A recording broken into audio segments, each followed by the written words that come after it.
Cassiope was a beautiful woman, graceful, kind, and strong, but her eyes carried a sadness that only life could plant. She had once believed in love. She had once built a home with a man who promised her forever, but that forever ended in pain. Her first husband had mistreated her so badly that she swore never to marry again. All she had left from that marriage was her only son, Kane, a bright, innocent boy who was her world. She vowed to raise him alone, to give him all the love she could. For years, Cassie struggled as a single mother. Life was not easy, her family was poor, and survival meant doing odd jobs and praying for better days. But she was determined. She told herself she needed no man, no second heartbreak. Then came Adugu, handsome, wealthy, and charming, the kind of man every woman would dream of. He saw Cassie and fell deeply for her. He promised her heaven and earth.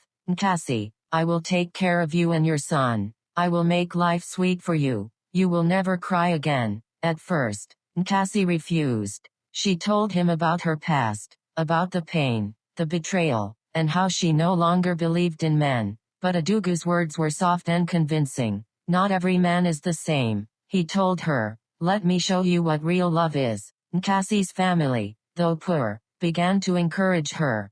Cassie, her mother said, a woman needs a man's house to have respect. You can't raise a child alone forever. After many tears and prayers, Cassie finally gave in. She accepted Adugu's hand in marriage, hoping maybe, just maybe, her story would be different this time. For the first few months, everything was peaceful. Adugu treated her well. Kane smiled again.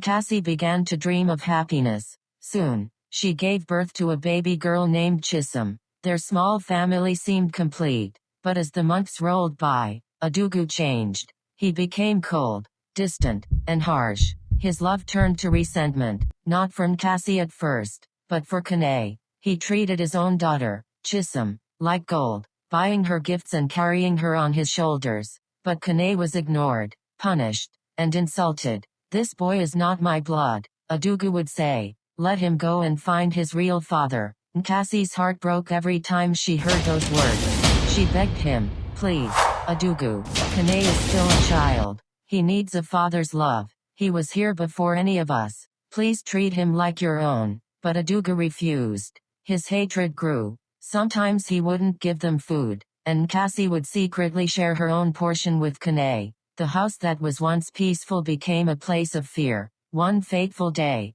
during an argument, Adugu lost his temper. He shouted at Kane, pushed him out of the gate, and said, go and find your father. You have no place in my house. Kane, barely a teenager, stood outside crying, clutching a small bag of his clothes. Cassie ran after him, begging Adugu to open the gate. Please, she cried, kneeling. He's just a child.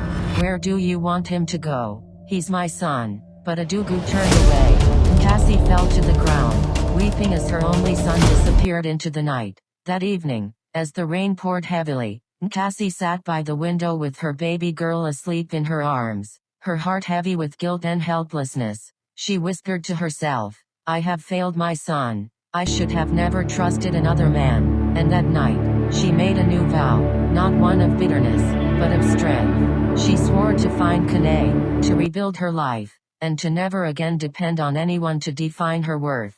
Because Cassiope, though broken, was still a mother, and a mother's love never dies. To follow up for part 2 of this story, hit the like button and subscribe.